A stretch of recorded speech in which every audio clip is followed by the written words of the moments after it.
आज का क्वेश्चन है फंक्शन से, और इस क्वेश्चंस में कोई भी मैकेनिज्म इस्तेमाल नहीं करना है, कोई भी मैकेनिज्म इस्तेमाल नहीं करना है। अगर फंक्शन के आप कंसेप्ट को जानते हैं तो उसी कंसेप्ट पर ये बन जाएगा। इसमें किसी भी तरह का कोई भी मैकेनिज्म अलग से आपको सोचने की जरूरत नहीं है। यहाँ दिया हुआ कि function of x square minus one plus divided x square plus 1 for all real numbers. What is the value of functions of 1 by x? तो सबसे पहले हमें क्या करना है कि ये जो पॉइंट्स है इसको हमको इस फंक्शंस में इस्तेमाल करते हुए निकालना है, यानी कि जहां जहां x है 1 by x हमें सब्स्टिट्यूट कर देना है। तो फर्स्ट स्टेप में हम क्या निकाल रहे हैं, तो फंक्शन ऑफ 1 by x, तो ये हो जाएगा 1 by x square minus 1 divided by 1 by X the whole square plus 1। Solve करेंगे तो ये मिलेगा 1 minus X square by X square divided by 1 plus x square by X square, और ये दोनों कैंसिल हो जाएगा तो यहाँ मिल जाएगा 1 minus X square by 1 plus x square. ये आपको फंक्शन 1 बाई एक्स का मिल गया। लेकिन हमें जब भी इस्तेमाल करना हो तो बेसिक फंक्शन, यानी कि फंक्शंस का रिजल्ट यही होना चाहिए।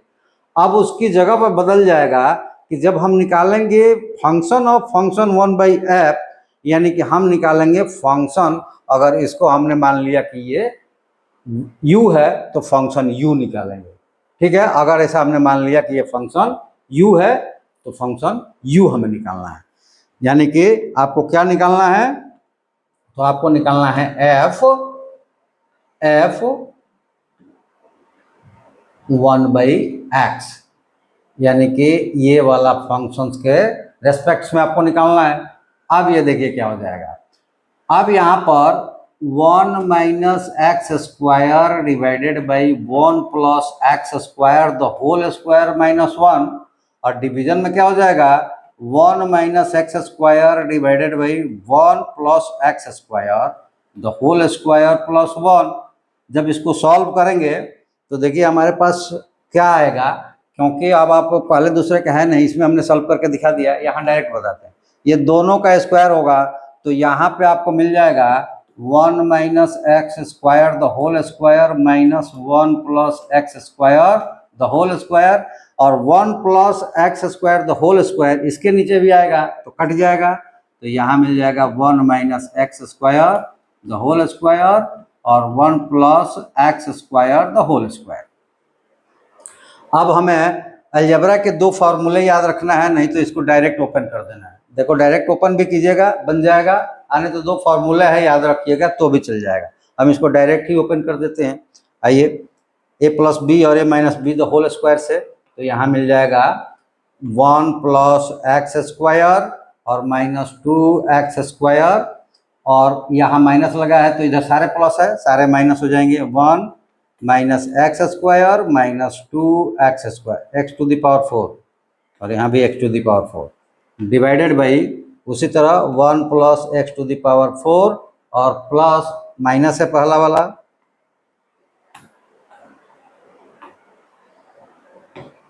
तो ये हो जाएगा 2 एक्स स्क्वायर, और उधर प्लस है सारे तो plus 1 plus X to the power 4 minus plus 2 x square. अब यहाँ पर आप देखिए कि क्या क्या कट रहा है और क्या क्या बच रहा है, तो यहाँ पर ये दोनों कैंसिल्ड हो रहा है और यहाँ पर केवल ये कैंसिल्ड हो रहा है।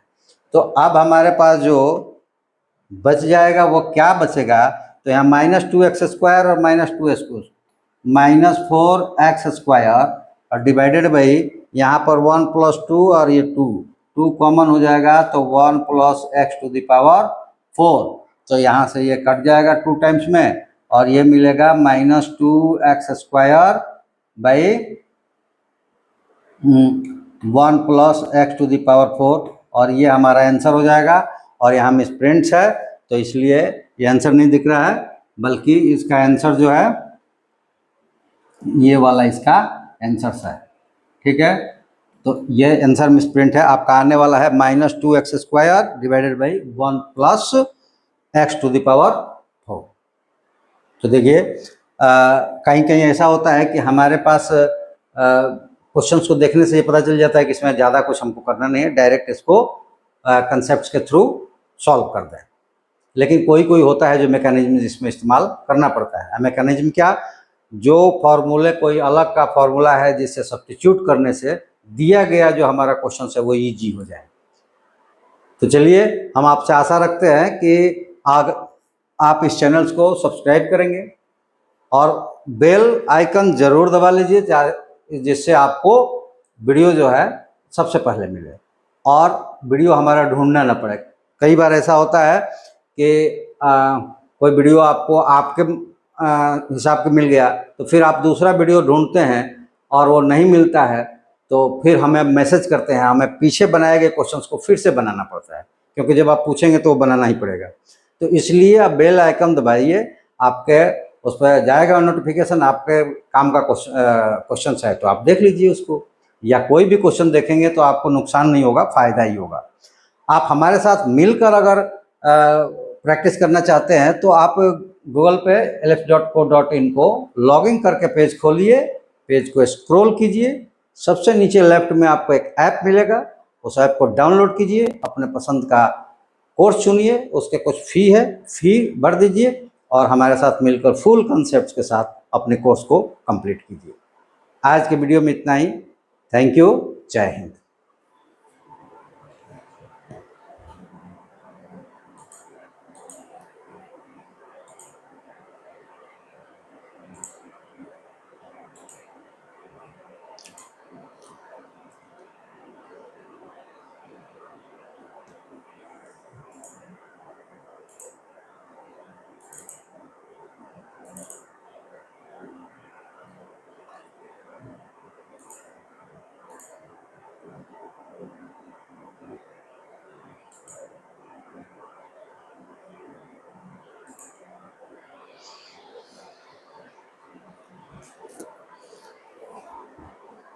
चलिए आज का क्वेश्चंस एक ड्यूल क्वेश्चंस कहेंगे, क्योंकि ये देखने में लगता है कि ज्योमेट्री का है तो ये कॉम्पिटिटिव एग्जाम्स में नहीं आता होगा, लेकिन आता है। ये एक्चुअल में 9th क्लास का क्वेश्चन है, लेकिन ये 9th क्लास से क्वेश्चन नहीं पूछा गया, बल्कि ये कॉम्पिटिटिव यानी एस्पिरेंट्स के द्वारा पूछा गया है और ये कॉम्पिटिटिव एग्जाम्स में आते हैं क्योंकि इसमें मैकेनिज्म है और इसमें मैकेनिज्म का ही इस्तेमाल करके अब बहुत जल्द इसका जवाब दिया जा सकता है।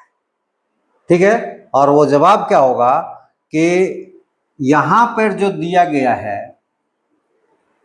इसमें 90 ऐड कर देना है, ये कितना हो जाएगा 210, इसमें से 180 माइनस कर देना है और जैसे कि ये 30 डिग्री आ जाएगा, ये आपका आंसर हो जाएगा। एक्स की वैल्यू आएगा 30 डिग्री, वो आपका आंसर हो जाएगा। चूँकि वो मैकेनिज्म मैं बताने वाला हूँ और इसलिए यहाँ पे ऑप्शन न लेकर हम उसको मैकेनिज्म के रूप में बताएंगे और आपको बताएंगे कि ये 30 कैसे होगा। तो देखिए इसमें मैकेनिज्म क्या है, उस बात को पहले हम लोग यूज करते हैं। तो मैकेनिज्म ये है कि यहाँ पे सबसे पहले ये देखिए, वो is the central point of circle, यही यहाँ पे मैकेनिज्म है और यहीं से सारा वो मैकेनिज्म इस्तेमाल हो रहा है कि स्टार्ट हो रहा है, जिससे कि हम इसको इतना इजी तरीके से बना पाए। Central point that means centre of circle. और एक बात आप जान लें कि यहाँ पे एक 2 साइन दिया हुआ है, दूसरा मैकेनिज्म। इस साइन का क्या मतलब है कि AC is equal to CB है, मतलब ये C जो है मिड पॉइंट्स है, दूसरा मैकेनिज्म हो गया। तीसरा मैकेनिज्म देखिए कि ये A और ये B पॉइंट्स मिलकर क्या बनते हैं, सर्किल का कॉर्ड बनता है, कॉर्ड ऑफ सर्किल है। अब यहाँ मैकेनिज्म के बाद कॉन्सेप्ट्स की बात आती है। ये आपने 3 चीज़ों पर ध्यान दिया, अब कॉन्सेप्ट्स की बारी आ गई। तो कॉन्सेप्ट्स क्या है कि सर्किल के सेंटर से कॉर्ड के मिड पॉइंट्स पर आने वाली लाइन परपेंडिकुलर होती है, यानी कि centre line joining to center from center to mid points of the chord is perpendicular to the chord। यानी कि सेंटर से जो लाइन आएगी स्ट्रेट लाइंस, अगर वो किसी भी कॉर्ड के, बड़ा हो छोटा हो कैसा भी हो, उस सर्किल के कॉर्ड के मिड पॉइंट से होकर जाएगी तो वो कॉर्ड पर परपेंडिकुलर होगी। यानी कि यहाँ पे बन गया 90 का एंगल।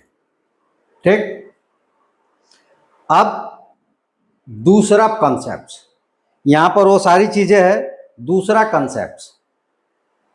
दूसरा कंसेप्ट यह है कि DCB राइट एंगल ट्रायंगल है, तो राइट एंगल को छोड़कर बाकी जो उनके ट्रायंगल्स का सम हो एंगल्स का सम होगा वो 90 होगा।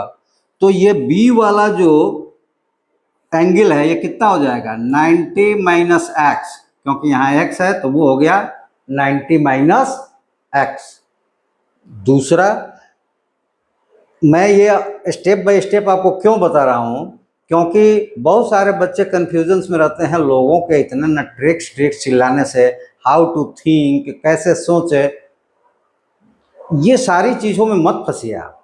आपको चाहिए कंसेप्ट्स, फॉर्मूले और पर डे प्रैक्टिस।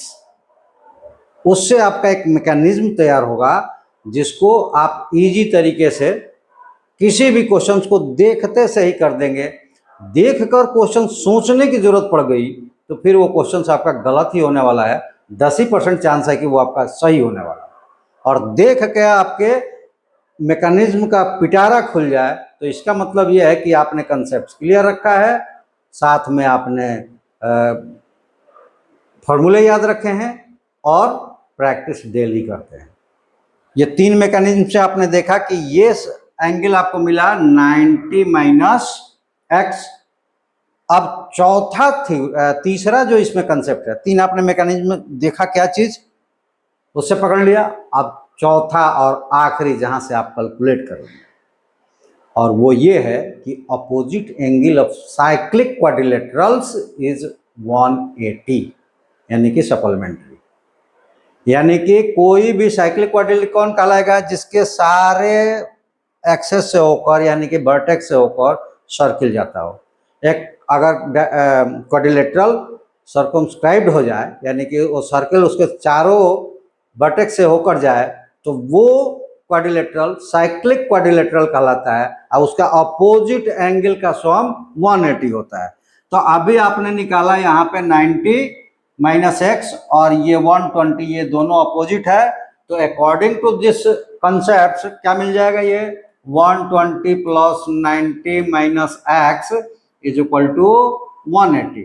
एक्स इधर लाएंगे तो ये हो जाएगा, इनको जोड़ देंगे तो 210, और 180 को इधर लाएंगे तो minus 180, that is equal to X. ये माइनस कर दिया तो ये क्या मिल गया, 30 डिग्री, और किसकी वैल्यू, एक्स की, और ये आपका हो गया।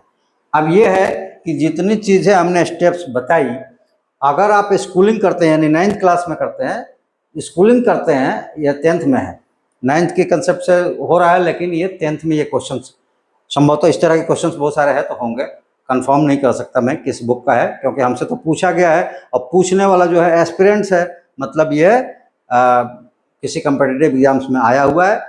नाम नहीं बताया गया इसलिए हमको भी पता नहीं ये किस एग्जाम्स में आया है।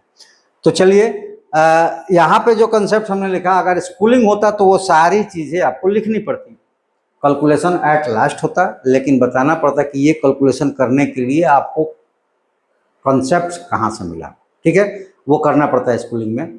लेकिन कॉम्पिटिटिव में जो मैंने यहाँ शुरू में किया वही करना होता है, ये सब लिखने की जरूरत नहीं होती। डायरेक्ट हम क्या करते हैं, जो भी यहाँ दिया हुआ इस तरह का फिगर है, उसमें जो भी यहाँ दिया हुआ 90 ऐड करके और 180 माइनस कर देंगे, यानी कि एक और चीज़ उसको छोटा और कर देते हैं, तो वो छोटे में क्या होगा कि यहाँ जो दिया रहेगा, ठीक है, उसमें से 90 माइनस कर देंगे, तो वो कितना हो जाएगा, 30। देखिए आ गया। तो वो दो काम न करे, एक स्टेप और घटा ले, यहाँ जो भी दिया रहेगा उसमें से 90 माइनस करेगा, ठीक है। तो आज इतना ही। हम आशा करते हैं कि आपको ये बात समझ में आई होगी कि कंसेप्ट जानना, फॉर्मूले याद रखना और डेली प्रैक्टिस करना है, ये आपका ब्रह्मास्त्र है, न कि हाउ टू थिंक। अरे जब हमारे पास कंसेप्ट नहीं है, हमें ये भी पता नहीं है कि ये क्वेश्चन कैसे बनेगा, तो दिन भर हम इसको देखते रहें और सोचते रहें। हम सोच रहे हैं इस पर, क्या सोच रहे हैं? कोई भी एस्पिरेंट्स है, चाहे वो स्टूडेंट्स है, अपनी तैयारी करता है और क्वेश्चन देखते से ही उसका मैकेनिज्म एक्टिव नहीं होता है, उसको सोचने की जरूरत पड़ती है। तो how to think, what to think, why to think, इससे कुछ नहीं होने वाला। जीवन भर बैठ के सोचते रहिए, क्वेश्चन नहीं बनेगा। और क्वेश्चन देखते ही आपका मैकेनिज्म एक्टिव, मतलब आपने प्रैक्टिस की है, कंसेप्ट क्लियर किया है और फॉर्मूले याद रखा है, तो आपके सामने कोई भी क्वेश्चन हो, हाउ टू थिंक की जरूरत ही नहीं है। आपकी थिंकिंग उसी लाइन में जाएगी जहां आपको सक्सेस दिलवाएगा। तो आप चाहते हैं कि हमारे साथ प्रैक्टिस करें, तो एक पेड कोर्सेस है, वो मिलेगा आपको गूगल में जाकर english.co.in को लॉगिन करने से। स्क्रॉल करने पे लेफ्ट में क्या है, वो ऐप है, ऐप डाउनलोड कीजिए, साइन अप कीजिए और अपने पसंद के कोर्स चुनिए, उसका फी भरिए और हमारे साथ प्रैक्टिस कीजिए डेली। या फिर आप चैनल्स को सब्सक्राइब कीजिए, लाइक कीजिए, शेयर करके दोस्तों से सब्सक्राइब करवाइए। और कमेंट्स में आपका जो भी कंसेप्ट से संबंधित कोई प्रॉब्लम्स है, क्वेश्चन से संबंधित कोई प्रॉब्लम्स है, यानी कि क्वेश्चन से प्रॉब्लम्स, तो आप हमें कमेंट्स के रूप में भेज दें। उसका अगला वीडियो उसी क्वेश्चंस का होगा और फुल कंसेप्ट्स के साथ होगा। क्वेश्चंस आप पूछेंगे, कंसेप्ट्स के साथ मैं उसका आंसर बताऊंगा। चलिए आज के वीडियो में इतना ही। आप सबका धन्यवाद, थैंक यू, जय हिंद।